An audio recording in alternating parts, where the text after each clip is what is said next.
Hello, this is Kelly Kleinman, and you're listening to the DealershipNews.com podcast, where we spotlight the who's happening in the automotive industry.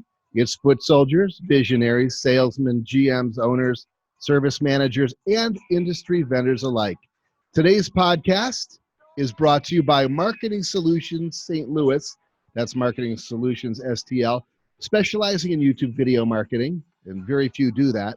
Their proven winning formula is designed to generate new leads, increase profit margins, and lower acquisition costs by combining digital marketing, video, and social media. Call my man, Benny Mazer, at 314-879-4049. Tell him Kelly sent you at dealershipnews.com. And oh, by the way, today we have one of my favorites, Julie Douglas. Julie, she's our default when it comes to all things regarding payment solutions in the automotive retail sector. And that also includes data security to a large extent, since so much money is transacted in dealerships. Julie Douglas of DealerPay, welcome back. Thank you. Thanks for having me, Kelly. Well, it's great to have you on this Friday. We have the weekend right ahead of us. It's looming large. Yes. Let's get into it. Now, you initiated a campaign this fall to make sure dealers check a few boxes concerning security compliance, rate fee reviews, and securing a solid partner and technology provider. How are dealers that don't address these topics exposed? Because this is some crucial stuff. Sure. So the three components that you mentioned, the first obviously being security and compliance. Obviously, we're transacting a lot of data. A lot of dealers really don't know their exposure with some of the hardware and or software they're using. And the providers they use probably don't say, hey, pay attention, this is important. So I always ask my dealers to just really pay attention to what's happening in their dealership. Everything from user practices, best practices, but also the provider's hardware and software.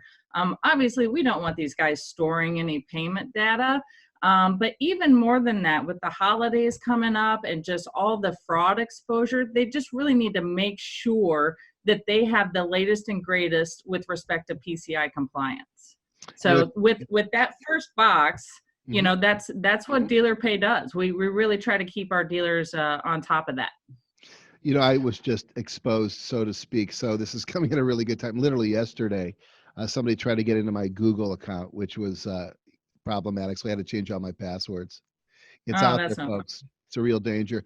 No, and payment security and data security, they're kind of in the same space, but there's a lot more risk with payment data security, and, you know, fines and whatnot with a breach are just out of this world. So, you know, if the dealerships are listening, just make sure that you've got, you know, all your I's dotted and T's crossed. I appreciate that advice. Now, why is it important to review rates and fees regularly, specifically at this time? Sure. So, you know, I mentioned previously we're going into the holidays, but we're also in fourth quarter. So dealers really want to make sure they're going to finish this year strong, but also start next year, you know, just out of the gate. A lot of processors, even banks, I ran into one yesterday, you know, they do a lot of things to get the business. Lower rates, et cetera, but then they like to hike them up along the way. That's one of the things that I've done for now 20 years is I just don't do that. I don't raise rates. But most, I would say very few that don't raise the rates. And the statements are so difficult to read, and the dealers don't really pay attention because it's an incurring monthly fee that they just assume is what the rep promised them. It's not in most cases. I reviewed a dealership about 2 years ago, and they had a really aggressive rate. And I called her up and she said, you know, you already looked at this. I said, well, do you mind if I look at it again? And her rates were probably 120% higher from the last time I reviewed it.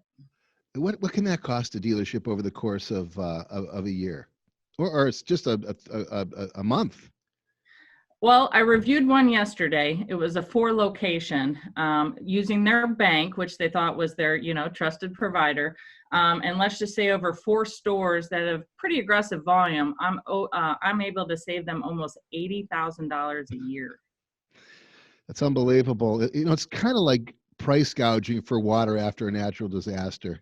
I would think the dealerships wouldn't be too cool with those kinds of practices. I know that consumers get crazy with it, although we've been gouged forever, right? Right. And that's why DealerPay, we're an advocate for the dealer. We want to be fair, we want to be transparent, but I have no interest in trying to raise rates to increase my margins. I'd rather just keep the relationship for the long term. Sure, no, it makes sense. But we talked about security rates and fees. Why should dealers secure a strong vendor and overall payment solution going into 2020? But beyond that, what are some of the things a dealer needs to be watchful of with their current partners, aside from what we just discussed, which was the gouging and some other nefarious practices that might be taking place? Sure. So technology is advancing quite a bit. And, unfortunately, dealers have always kind of been on the low end of those advances, specifically with payments. So a lot of providers out there are trying to enhance certain features and functions in the dealership, but none of those are really quote unquote dealer specific. So when I say, make sure you got a solid provider, obviously make sure your security is on point, make sure your rates and fees are where they need to be, but make sure you got someone to call. Make sure you got someone that is, looking after your transactions, that's making sure your users are fully trained and that you're getting all the necessary reporting. One of the big things we push is streamlining operations so that they can focus on the customer. We want their customer to have a fabulous payment experience, which is going to increase CSI and customer retention overall. So, if you don't have a solid provider going into next year, you might be scrambling to get one, in January, February. Let's talk about 2020. Okay. What let me backtrack, Okay. because we've had you on before and Sure. provide a great solution. By the way, this is not a sponsored promotional piece of content here. It's what separates you from the competitive field. We're talking. I mean, what I'll tell you what I gather out of this, and that's Okay. service. It seems like you're there 24/7. It seems like you're well. You're definitely not gouging. You're not too greedy. You're not a big uh, uh, we're not a big player, and I think it's important when you get a smaller vendor that cares and treats all of their clients with tender, loving care. I think that's a lot more important. But what does separate you from it? I'll let you blow your own horn. Sure. So I'm not a bank. Okay. So I don't service thousands of industries. I don't care about, making sure I bill you for every single fee that there is. I'm not a processor. So I don't have, the quota or, the certain margin requirements that certain salespeople do that work for direct processors. I'm what they call an independent sales organization that has the ability to customize my payment solutions specifically for dealers. And one of the things that I've done on my own in the past 5 years is I've built my own dealer specific point of sale system. So we capture things like RO number. We make sure we know who the customer is on every transaction, what user processed it. We assist finance with tools that help them, get that down payment faster before the customer's out the door. So when you say, how am I different? Really, the best thing I can say is I'm an advocate for the dealer and I really care about the solutions we provide them. And I'm constantly trying to improve them. 2020, it's right around the corner. What do you have in store for us? Technology. So, usually about 50% of my dealers get scared when I mention that T word. But the other 50% are excited to see how that'll help them. Technology is one thing where, if implemented correctly, can actually help a user's efficiency when processing these payments. So 2020, we've got a lot of things on the deck, like rewards and loyalty programs, communications programs with text and email, the ability to just really step outside the box with concierge style payment acceptance. A lot of dealers have competition that they are trying to one up on. We're giving them tools to really streamline and capture payments as fast as possible. Our back-end providers are constantly changing because we only work with the best. DealerPay has, a front-end platform that's strong, but we also have several providers on the back end that have to sort of keep up, if you will. So we're really ramping up our development, and we're really ramping up some of the fun features. Can I give you an example? Yeah, fire away. Okay.